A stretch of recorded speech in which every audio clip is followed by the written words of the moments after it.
Assalamualaikum, hai semua. Saya harap korang sihat, bahagia-bahagia je. Walaupun kita sekarang dilanda masalah ke apa, tapi tetap juga senyum macam tu kan. Sebenarnya nasihat untuk diri sendiri ni. Kembali lagi bersama saya AA berbagi info dan kisah menarik. Oh, sebelum tu jangan lupa tekan tombol subscribe, tekan loncengnya juga. Okey, video kes kita pada kali ini bagi saya sangat-sangat tragik, sangat-sangat menyedihkan. Sebab ialah benda ni berlaku di antara adik-beradik tau. Kisah ni sebenarnya pernah berlaku di Tokyo, Jepun pada tahun 2006. Tragik tu bukan apa tau, sebab parahnya bila ada sifat cemburu dalam diri kita. Sampaikan sifat tu conquer diri, mengawal diri kita dan bertindak di luar akal fikiran yang normal. Jadi dekat Jepun sana ada sebuah keluarga doktor pergigian. Dan diorang daripada turun-temurun lagi, atuk diorang ni buka satu klinik pergigian tau. Dah tu anak cucu cicit ni lah yang akan mewarisi klinik pergigian tu. Cuma expectation daripada family ni terlalu tinggi untuk anak-anak. Sampaikan timbul perasaan persaingan antara adik-beradik ni. Sudahnya jadilah kes dengki-mendengki dan kes ni pun berlaku. So dah sedia? Jom kita mula. Mangsa dalam kes ni adalah Azumi Muto yang dilahirkan pada 13 Jun 1986. Pada masa kejadian tu, dia baru berumur 20 tahun. Jadi dia anak bongsu kepada 3 orang adik-beradik. Atas pada dia ni, dia ada 2 orang abang.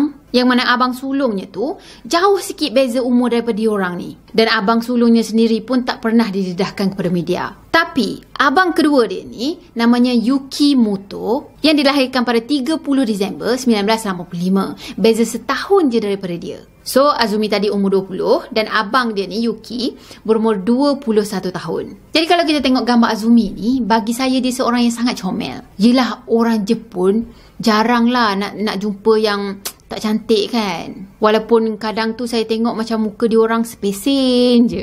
Tapi itulah semua je cantik. Jadi anak-anak diorang ni dibesarkan dalam persekitaran yang agak mewah. Macam yang saya cakap tadi, diorang ni keturunan doktor pergigian tau. Daripada moyang diorang lagi dah jadi doktor gigi dah. Atuk diorang jadi doktor gigi. Mak ayah diorang pun jadi doktor gigi.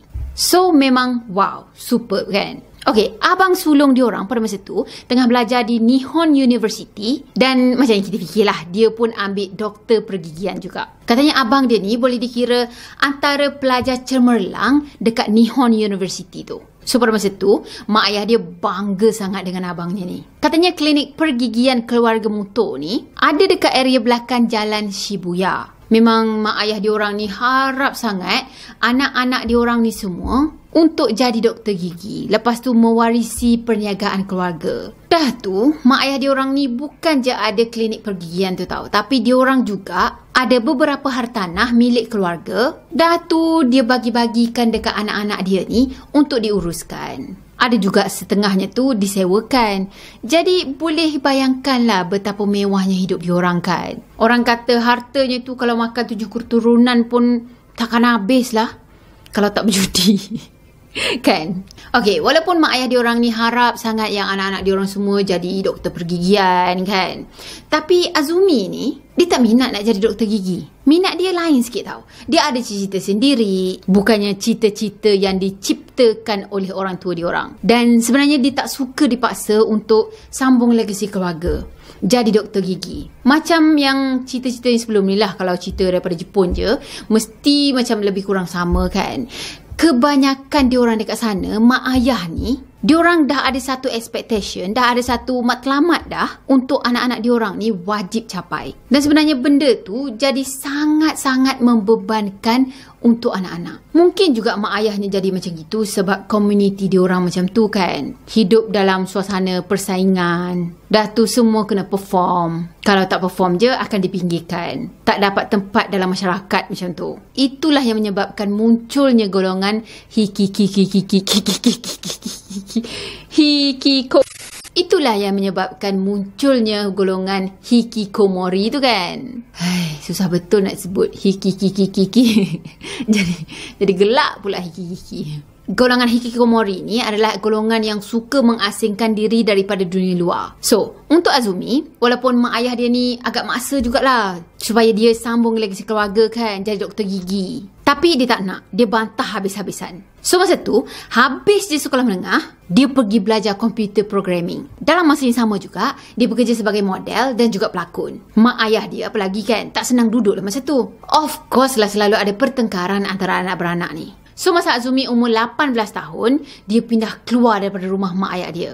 Mula tinggal sendiri, mula berdikari macam tu kan. Katanya sebab dia nak fokus dengan kerjaya dia pada masa tu. Tambah pula, keluarga dia ni boleh kata satu keluarga yang bukan penuh dengan kasih sayang tau. Masing-masing akan buat hal sendiri. Lepas tu kurang perhatian daripada mak ayah. Selalu dapat tekanan daripada mak ayah. Nak buat itu tak boleh, nak buat ini tak boleh, kena buat macam gini, kena buat macam gitu. Dan yang paling penting, antara adik-beradik sendiri pun tak ada rasa kasih sayang tau. Malah mereka nampak adik-beradik tu macam pesaing diorang. Bukan kata adik, darah daging sendiri, orang yang kita nak kena protect, nak kena lindungi macam gitu kan.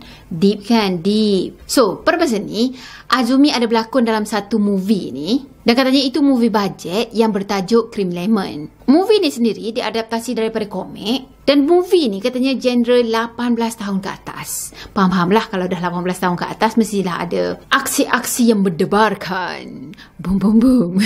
Jadi Azumi sebenarnya dia pegang watak sampingan je dalam movie tu. Dan mak ayah Azumi mestilah tak suka kan. Dia tak suka sangat Azumi kerja macam itu. Tambah pula Azumi ni berlakon dalam filem XXX ataupun 18XX. Ya ke? Walaupun jadi pelakon pembantu je, tetap juga ada dalam filem yang macam gitu kan. Tapi itulah, benda dah jadi. Mak ayah dia pun macam tak boleh nak buat apa.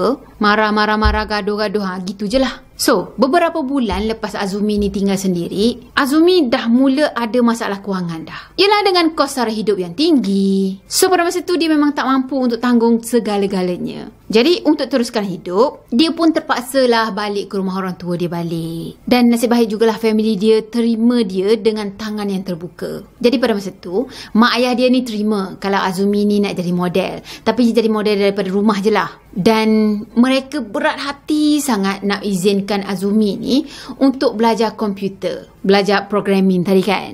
Diorang nak juga Azumi ambil doktor pergigian.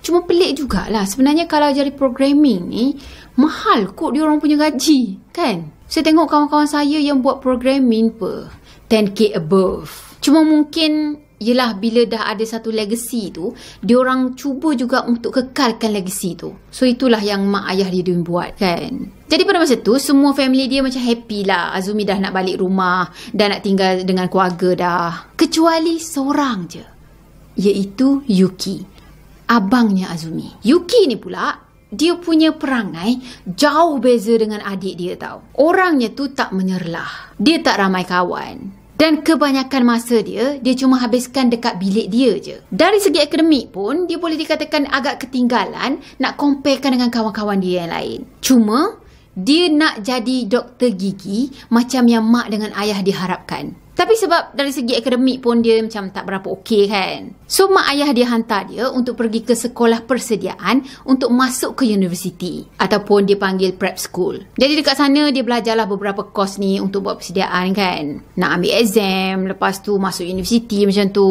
Tapi lepas ambil prep school pun, dia tetap juga tak dapat keputusan yang elok. So kata sampai kesudah dia tak masuk ke universiti. Dah tu dia ambil lagi prep school. Katanya masa tu dia nak tamatkan sekolah menengah pun tak layak tau. Saya rasa kalau dah macam gitu, sepatutnya dia ubah je lah laluan hidup dia kan. Cuma yelah bila dah expectation daripada family terlalu tinggi, mungkin itu yang buatkan dia nak usaha juga. Walaupun dia tahu yang takat dia sampai mana je. Sebab itulah penting sangat kita tahu kita punya limit tu pada takat mana.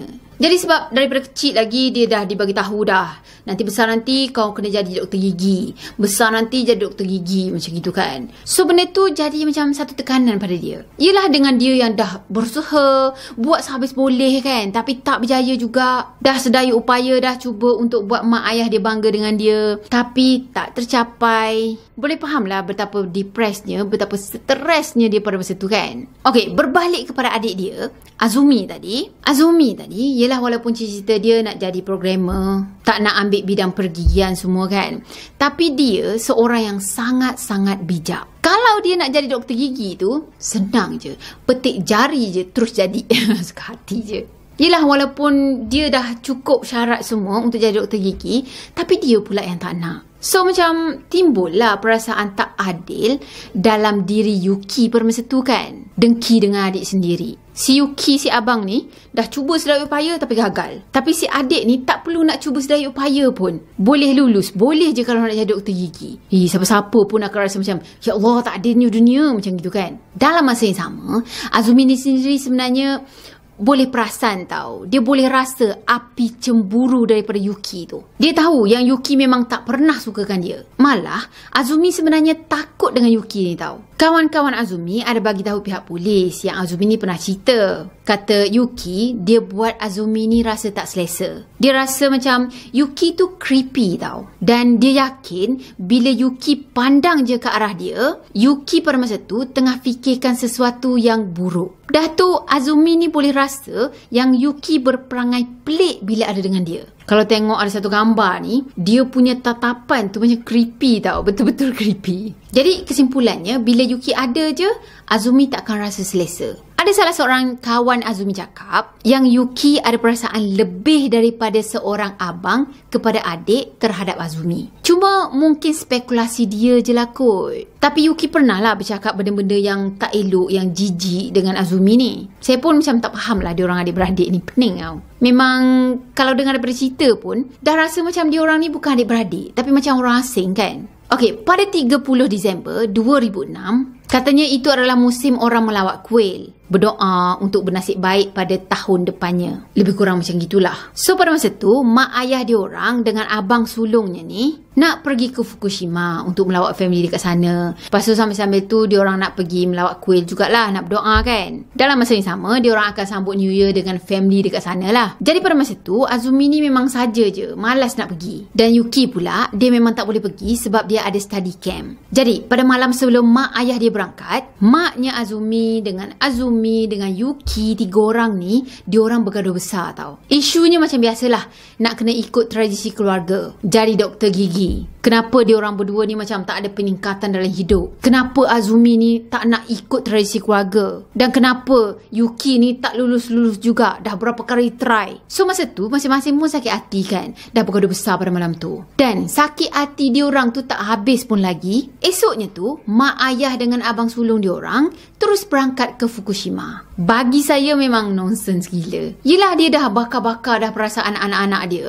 Lepas tu dia tinggalkan anak dia macam gitu je, tanpa settle elok-elok dulu tau. Sudahnya Yuki dengan Azumi ni ditinggalkan dengan perasaan yang kecewa, perasaan yang membara-bara lagi marahnya. Dah tu biasanya orang Jepun ni diorang suka tau pendam perasaan. Yang elok je diorang akan cerita dekat orang, dan yang tak elok tu diorang akan simpan. Rasanya manusia memang macam tu kan. Tapi Azumi ni dia bukan perangai macam tu. Dia akan cakap apa yang dia fikir. Outspoken lah kan. Dan satu hal lagi, dia tak suka kalau ada satu masalah tu, lepas tu dibiarkan tergantung macam gitu. Dia nak cepat-cepat selesaikan masalah tu. Ya kan, kalau ada masalah lepas tu tak selesai, boleh mengganggu hidup dia. Duk fikir benda sama je kan. So lepas semua orang dah keluar rumah, tinggallah Yuki dengan Azumi ni. Dalam jam 3 petang, Azumi ni masuk ke dalam bilik Yuki.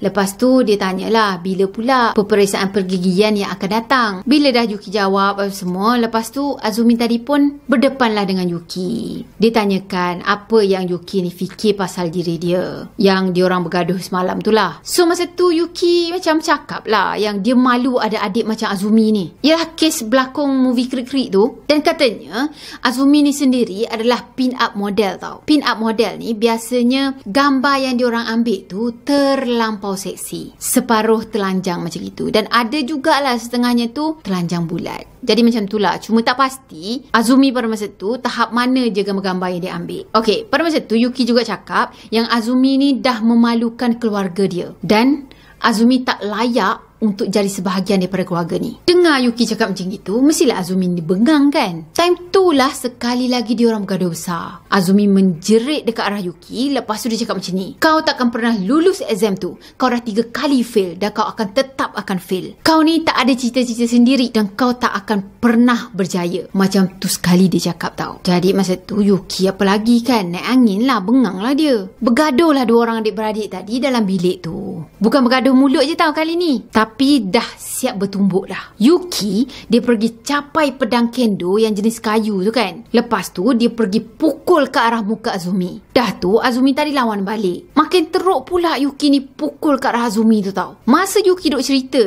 dengan pihak polis kan, Yuki cuma cakap yang dia cuma nak Azumi tu diam dengan apa cara sekalipun. Okey, pada 3 Januari 2007, mak, ayah dan abangnya pun baliklah ke rumah. Sebenarnya mak dia risau juga sebab lepas je diorang balik kampung, diorang dah tak ada dengar kabar berita lagi daripada Azumi. Yuki pun sama, senyap je. Cuma bila Yuki tahu yang mak dia nak balik tu kan, dia adalah bagi tahu dengan mak dia, dengan family dia lah. Dia cakap yang rumah tu macam ada bau yang tak best sikit. Sebab masa hari dia nak bertolak untuk pergi ke camp study camp tadi, pada hari tu sebenarnya ikan yu yang dia pelihara dekat dalam bilik, ikan tu mati tau. Lepas tu dia tak sempat lah nak bersihkan, nak buang ke apa. Jadi dia tinggalkan macam gitu je. Sebab tu lah bilik tu mungkin akan bau lah sikit. Dah tu Yuki pesan, jangan masuk bilik dia. Nanti dia balik, nanti dia akan bersihkan.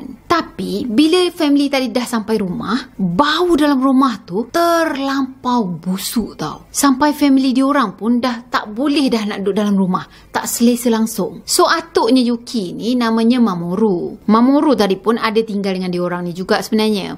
Dan Mamoru tadi dia dah tak tahan sangat dah. Dia dah tak boleh sabar dengan bau yang terlampau busuk tu. So dia pun pergi masuk ke dalam bilik Yuki. Kononnya nak tolong bersihkan ikan yang mati tu lah. Nak buang ikan tu kan. Tapi bila atuk dia masuk je ke dalam bilik Yuki tu, dia tengok ikan yang Yuki maksudkan tu masih lagi hidup. Elok duk berenang dalam akuarium sana. Dia pun macam pelik lah kan. Kata ikan ni mati.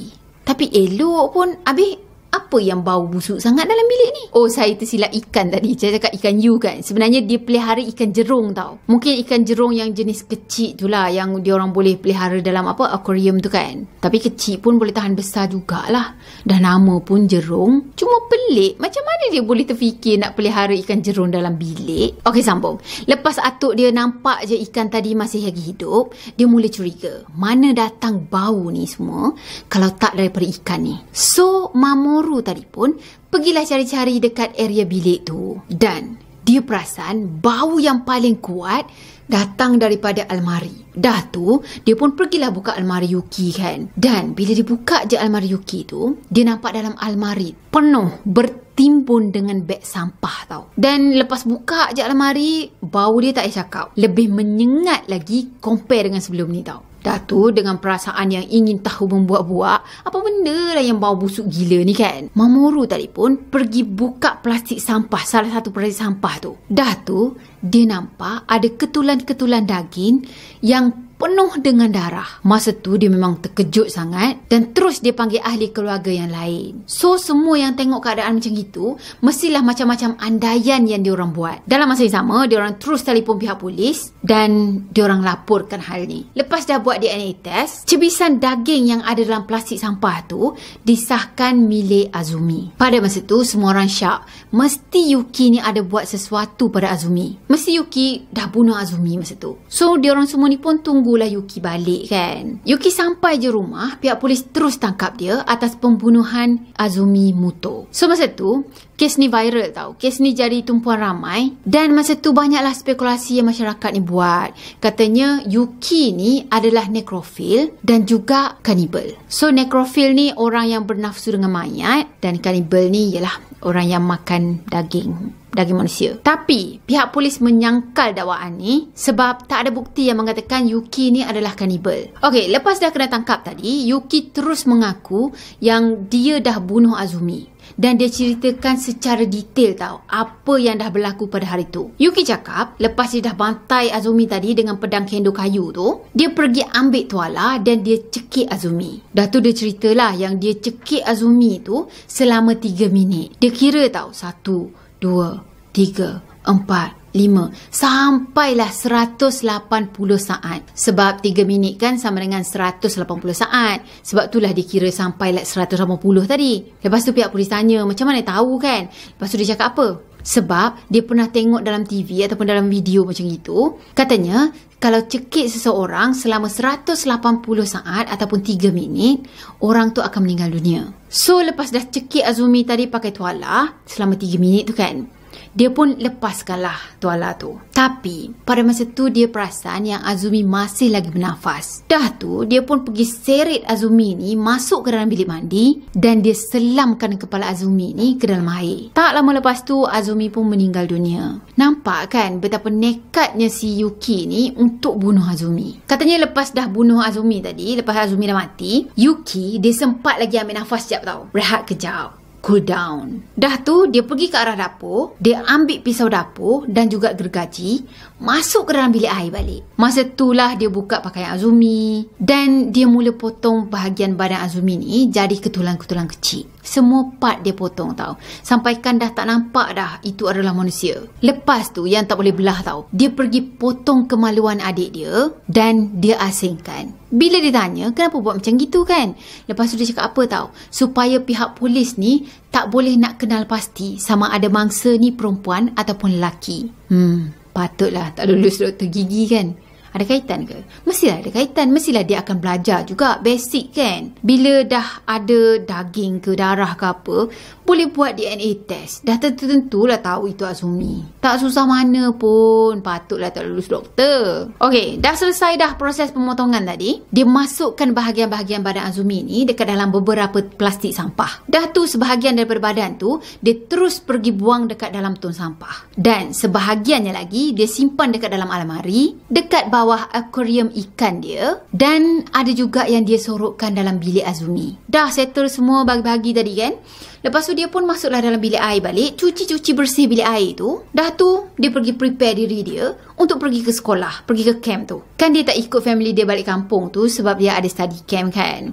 So dia pergi ke study camp itulah. Jadi sebab dia dah tergesa-gesa dengan jadual dia untuk pergi ke study camp, dia tak sempatlah nak buang beberapa lagi bahagian yang dia sorokkan dalam bilik tu. Dan mayat yang ada dekat dalam rumah tu selama 4 hari tau. Sebab itulah baunya tu sangat-sangat menyengat. Masa perbicaraan tu berlangsung, peguam bela Yuki ni cakap yang secara mentalnya Yuki tak faham dengan jenayah yang dia dah buat pada masa tu. Dah tu diorang cakap yang Yuki ni tak boleh nak bezakan yang mana baik, yang mana buruk. Lepas pakar psikiatri buat ujian pun, diorang mengesahkan memang Yuki ni tak stabil secara mental. So dia tak patut didakwa. Tapi pendakwa raya membangkang yang Arif sebab banyak bukti dan juga saksi yang menunjukkan dua beradik ni memang tak rapat. Dan Yuki sendiri agak krik-krik dengan Azumi ni kan. Itu dah cukup motif dah untuk bunuh Azumi. Jadi pada bulan Mei 2008, Yukimoto didapati bersalah atas pembunuhan Azumi Moto dan dia dijatuhkan hukuman penjara selama 8 tahun. Kalau kita fikir 8 tahun je pun sikit kan. Katanya sebab adanya ujian psikiatri yang mengatakan dia tak stabil secara mental masa dia pergi buat pembunuhan tu. Sebab itulah dia dapat 8 tahun je. Tapi tak lama lepas tu, Mahkamah Tinggi Tokyo ubah balik hukuman dia daripada 8 tahun kepada 12 tahun. Walaupun kata dia tak stabil secara mental masa pembunuhan tu, tapi Yuki ni dia boleh cerita secara detail tau. Boleh gambarkan dengan jelas lagi apa yang dia dah lakukan pada Azumi. Maksudnya, dia buat kejahatan tu semua secara sedar lah kan. Tapi bagi saya 12 tahun pun macam tak cukup lama tau. Sebab dia dah bunuh darah daging dia sendiri. Kalau orang luar tu lain cerita lah. Ini adik-beradik dia sendiri tau. Saya macam, tak boleh terima lah. Oh, sebelum tu, the end. Nak cerita tak puas hati, terlupa sampai nak cakap the end tau. So, satu je pesan saya. Kita mak ayah lah kan. Saya kan jadi mak. Kita mak ayah ni, kalau dah ada anak-anak, ramai anak, Tak payah kot nak jadi batu api, nak suruh yang ini dengan yang ini gaduh ke apa.